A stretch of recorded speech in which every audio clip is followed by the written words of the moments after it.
If you have ever wondered how someone with no sight might navigate in a kitchen environment, Food with Feeling by Odalisa may offer some helpful insight. Welcome to my world.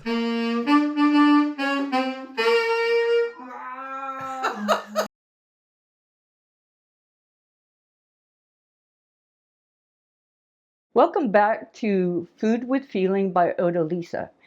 Today for dinner, we are having potato soup and ham and cheese paninis that I'm going to make with the griddler. So let's get started. Okay, first of all, I'm going to use my handy dandy potato peeler, if I can figure out which side it is. Being blind has a lot of issues, and peeling potatoes is tricky business, especially these are so small. But anyway, if I can just concentrate, then I might be able to do this without drawing any blood. Okay, it takes me just a little bit. As always, it usually takes me twice as long. You'll hear me say that a million times, but that's because it is true. Okay, that might be good enough. Let me rinse it off. And what I do is I kind of feel like there's a little bit of skin there. I can feel it. Oop, oop, oop. Well, it ain't gonna work. That's okay, it's okay. My kitchen, I can make mistakes. It's not gonna be perfect. In this kitchen, it's not about perfection. It is about just getting food on the table. All right, so next step will be to cut our potatoes into some interesting shapes. It'll make the soup more interesting to eat, I hope. Okay, so I'm gonna walk these potatoes over to the shredder. Let's see, I'm gonna find my way. Let's see, there's the oven. Okay, I know where I'm going, There's my shredder. Okay, now the fun begins. So I'm just gonna leave all these potatoes in the bowl and just start shredding away. Let me make sure they're going in the bowl. Okay, that's good enough. And then, let's see, it gets too small. Okay, next. Isn't that cool? Look at those shapes. Oh, that's so much fun. We can make potato chips out of those too, with the same kind of shapes. There we go. Whee! I love this thing. It shreds American cheese. It shreds Parmesan cheese like a dream. It has 5 different blade settings. It's a lot of fun. Okay, now I'm on my last potato for this, and I keep doing that. You would think I would learn, but no. Okay, all right, last potato. And then we can start making the soup. All the prep work has already been done. When I first got this, I was literally looking in my refrigerator for things I could shred. It was so much fun. And I found out celery doesn't work too well. Okay, here we go. Now, I have a tablespoon of butter and what I like to call a glug of extra virgin olive oil in my pot already. I'm going to guesstimate. I'm going to just say that's medium. That's good enough. So I'm going to melt this. And the way that I center, as you can see, it's smooth. The way I center this is I can feel the heat coming from around the pot. And so, for instance, if this side isn't as warm as this side, then I can move it and adjust it. And it works for me. And again, I don't know if it's exactly on there, but that's the way that's going to be. Because it works for me. So I'm going to get this all melty. And when it's melted, I'm going to add, there's about, I don't really measure things out, but there's 2 cloves of garlic minced and about, probably just about a cup and a half maybe of onion, but it doesn't really matter. I like onion. If people don't like onion, they don't have to cook with onion. But I like onion and garlic a lot, which is probably why I make a lot of Italian food. Let's see. It feels like it's getting there, getting there. Now, how do I tell when it's melted? Well, again, a lot of it is guesswork, but with a tablespoon of butter, I can feel around with my spoon. I can hear it sizzling. If I smell it, that's probably not a real good thing because that means it's burning. I'm gonna say that's good enough. And by adding the onions, that's going to add some moisture to it. So that'll be good. The onions sweat off and they melt and they just add so much to the soup. Okay, I'm gonna saute these up really quickly, hopefully. And since my pot's always moving, I always have to check on it.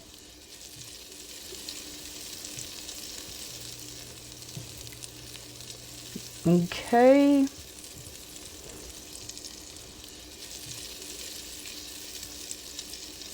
This is cooking pretty well. Now I'm going to add a little bit of chicken broth. And a little bit of water. I have about half a cup of water here. And then I'm going to bring that to a nice simmer. Get that cooked down a little bit. And then I'm going to add the potatoes. Okay, I'll turn that up. Okay, well, let's get this going.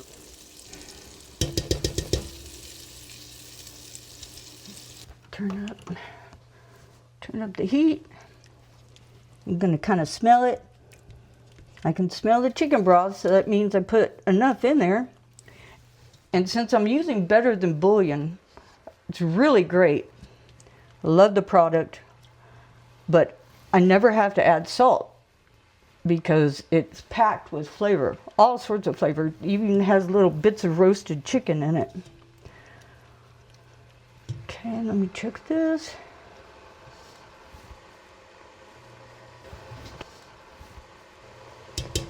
Stir it. Okay.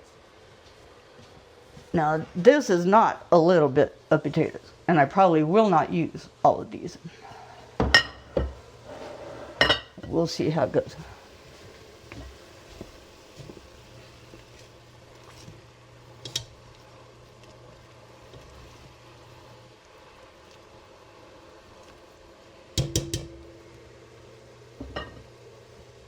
Okay, I'm just gonna grab the handfuls.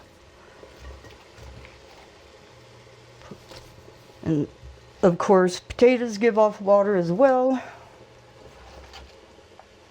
So this will make a really, really good broth. Check. Well, maybe I will use them all. Some of these, the smaller pieces, will obviously cook down and become part of the broth. Oh, whatever. I'm just going to use them all. Get that potato starch in there. Ooh, that bowl's heavy. Okay, all right.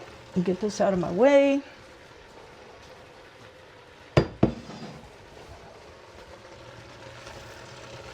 I'm gonna lower the, wrong one. Lower the heat a little bit.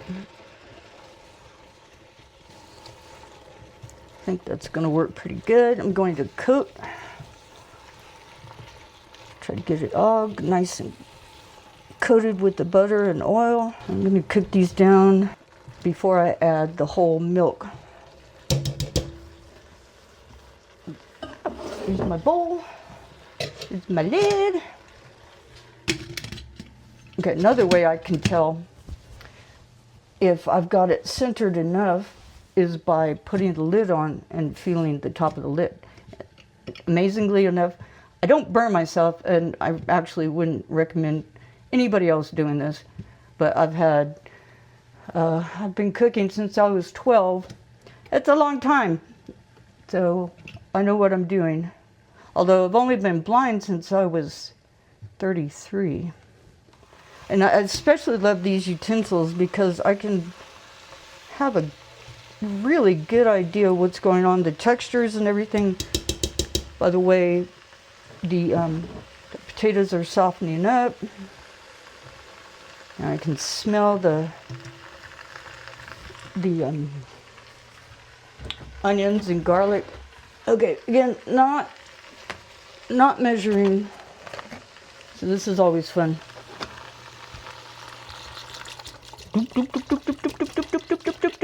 Okay, all I do is use my handy dandy spoon.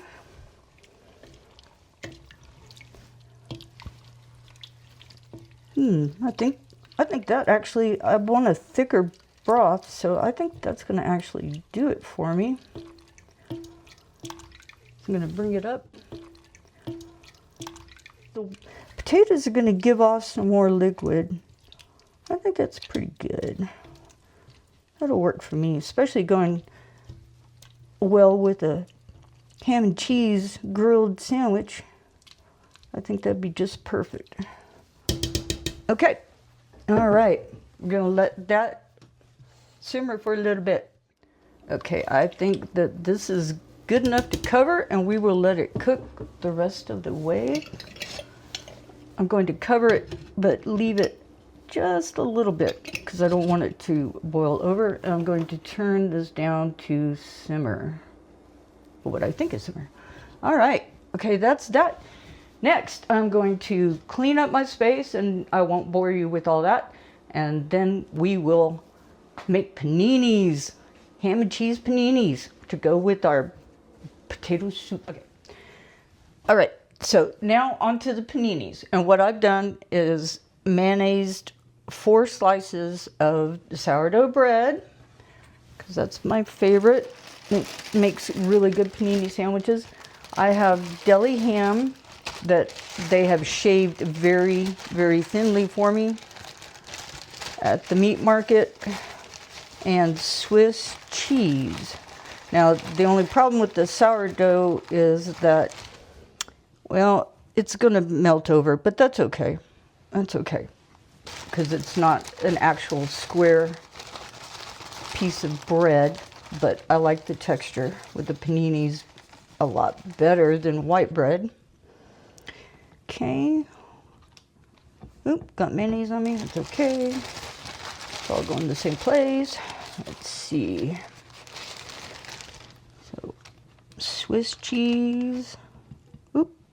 Ooh, this is messy, messy, messy, but that's the story of my life. I make a lot mess. You should see me trying to make peanut butter and jelly sandwiches for the boys. I got to a point where I stopped making them. So I was a very bad mother because I would not feed them peanut butter and jelly because it got everywhere. Now, this is my Cuisinart Griddler. Cuisinart is my favorite brand. I have all sorts of Cuisinart kitchen toys. This is a great one. Makes the best paninis. And that's pretty much all I use it for. I don't use it as a griddle, like for pancakes or bacon or anything, because I have all sorts of other toys for that. So this sandwich is a little bit bigger. Of course, that's going to be Gale's sandwich. Okay. So, going to shut this and give it a good squeeze down. There we go. Okay, I'm going to put this on the panini side and set this to about medium and get that going. All right, I might turn up the heat. We'll have to see. We'll have to see how that works. Okay, now I'm going to carefully stir my soup, and it's coming along pretty well. Potatoes are a lot more tender.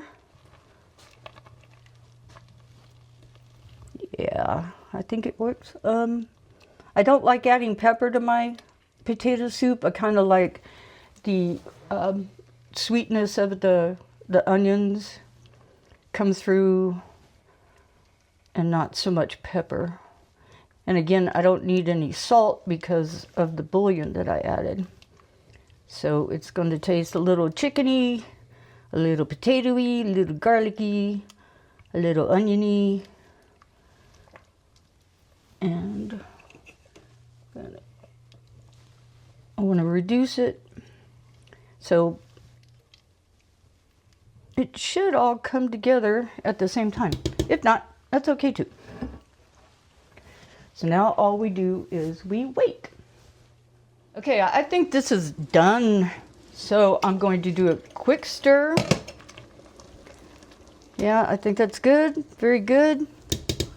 Turn off the heat, and or rather put it on low, close enough. Now I'm going to check the paninis. Oh, I need a spatula. Oh, let's see, that one, that one's, I like this one actually. I'm gonna use this one. Okay, and again, my favorite utensils, same brand, don't have any idea what they are. I don't think they're Cuisinart. Okay, now, no, I think it's just a little bit more on the sandwiches. Gotta be careful not to burn myself. Okay, squish. All right. Well, we're almost ready to plate, and I have a plate right here. So in a minute, that's what I will do. I will serve up Gale's soup and sandwich for dinner. And by the way, if you have any questions or you want to just contact me or just say hello, our email address is fwfbyodalisa@gmail.com. Of course, that's food with feeling, but it's fwfbyodalisa@gmail.com. I'll be happy to answer any questions that you might ask. And if you have some kind of food that you would like me to demonstrate how I personally cook it, being a blind cook, then I'd be happy to take suggestions. Okay, let me check this again. Well, I'm going to call that done. So, here's the tricky part. Okay, I've got this off. Yikes, it's extremely hot. Hot, hot, hot. Okay. I'll take my handy dandy spatula out. Ow, ow, ow, ow, ow. That's okay. One time I was asked, well, you cook, but how do you keep from getting burned? And I said, well, how can you cook and not get burned? It's just part of the deal. Okay, that is good. Now I am going to get some soup in a bowl. Hopefully, again, I don't hurt myself. Let's see. This one will do, I think. Okay. So now I need a ladle. That's still kind of bubbling. Let me find my ladle. This is my kind of like a junk drawer, but it's got all sorts of cooking stuff in there. Okay, now this is going to be tricky. So hold your breath, because I'm actually going to turn that on. Okay, this is going to be tricky, but I'm going to try it. Okay. Yikes, yikes, yikes. Kind of scary, kind of scary. I'll try to... What? Now, let's see. A little bit more, maybe. Maybe. Don't want to spill it. Okay, I did that without burning myself. Yay! Okay, next I'm going to garnish. Make this into a really super duper soup by adding just a dollop of sour cream, and I'm going to use my fingers because my fingers are clean. And in fact, the first thing I do when I cook is to make a sink full of hot soapy water. And I'm constantly washing my hands. I think that's enough. And put some bacon bits. So we've kind of got like a baked potato soup. There we go. No, can't have too much bacon, in my opinion. There we go. So this is what we've got for dinner. We've got a bowl of potato soup and a panini ham and cheese sandwich. And I'm calling that dinner.